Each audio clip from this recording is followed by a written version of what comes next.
Hi, I'm Mary Kopczynski, the CEO of Regulator. Welcome to this week's regulatory roundup. I can hardly focus on anything because the first polls are about to close. So when you get this in the morning, you might know the outcome of the election, but right now I do not. This week there were 2,203 alerts, yet another record from 395 unique regulators, and 342 had to do with coronavirus. The regulator of the week is Oregon State. And yes, those of us from the West Coast, including Oregon, call it Oregon. Not Oregon, not Oregon, Oregon. With a whopping 64 alerts this week, I think they must have been catching up on some paperwork and finally published all of their alerts at once. For any of you who follow insurance, the Oregon Insurance Regulator and the Oregon Division of Financial Regulation updated their rules as suggested by the National Association of Insurance Commissioners. One has to do with holding company rules, and the other with annual financial statements for insurance companies. And for those of you subscribing to our new weekly cannabis alerts tool, also known as the Weed Feed, Oregon issued a new tax on cannabis products, and they are also updating labeling requirements and allowable additives for inhalable cannabis products. The topic of the week is crowdfunding. It's been a while since that's been a buzzword, but this week, the SEC's Capital Formation Committee announced modifications to the rules for fundraising. Now you can raise under Reg A up to $75 million, and under regulation crowdfunding, you can raise a whopping $5 million, up from $1 million. As a startup founder, I'm actually quite excited about this. For those of you following cannabis, again, I will say that Regulator now produces a weekly report of every alert having to do with cannabis, vaping, hemp, tobacco products, and, as the federal government bewilderingly spells it, marijuana.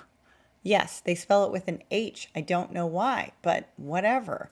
This week, New York announced proposed regs for cannabinoids, and by the time you get this, I'm sure we'll have some news about some of the new states that are voting to legalize it, in which case you can probably expect a new round of proposed regs coming soon.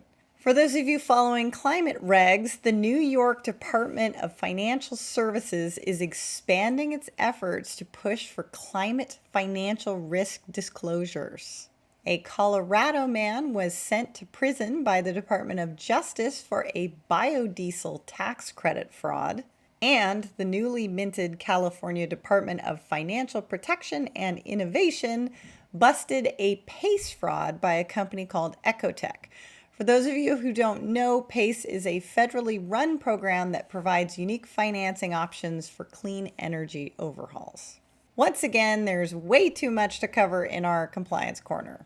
FINRA adopted a rule to limit a registered person from being named a customer's beneficiary or holding a position of trust on behalf of a customer. SEC issued some guidance on who can play in the derivative space, including funds, registered investment advisors, and business development companies. The OCC issued guidance on QFC record keeping, so for those of you on qualified financial contract projects, please take a look. The OCC updated its true lender rules, so for those of you fintechs partnering with banks, be sure to read it so you know who the real lender is. For those of you following crypto, the Conference of State Bank Supervisors has now issued this new centralized money services business license and is pushing people to get their application in by November 30th to avoid delays. Also, the CFTC issued a staff advisory on virtual currency for futures commission merchants. For those of you following cyber, the OCC, the FDIC, and the Federal Reserve Board issued an interagency paper called Sound Practices to Strengthen Operational Resilience, describing standards for operational resilience set forth in their existing rules and guidance. It doesn't change any of the existing rules, but it's a nice little summary of everything you're required to do for operational excellence. of course, including cyber. And in other fun fintech news, the hot student loan company slash fintech darling SoFi has been conditionally approved by the OCC to establish a national bank. In our Fine Tracker this week, it's the consulting firms that hit the news. KPMG got busted by the California Attorney General for unethical accounting practices because their accountants were cheating on internal company exams. The United States Department of Justice filed an action against Bain and Company for withholding documents from the DOJ. The DOJ is trying to investigate Visa's proposed acquisition for the hot regtech startup Plaid. My litigator and e-discovery friends will be interested to know that Bain refused to produce the documents, claiming a blanket privilege over almost all of them. For those of you following privacy, the Fair Credit Reporting Act, the nation's first consumer financial privacy statute, is 50 years old this week. There's so much more to report, but to be totally honest, I cannot concentrate. I hope all of you exercise your right to vote and that our country starts doing a better job getting along with each other.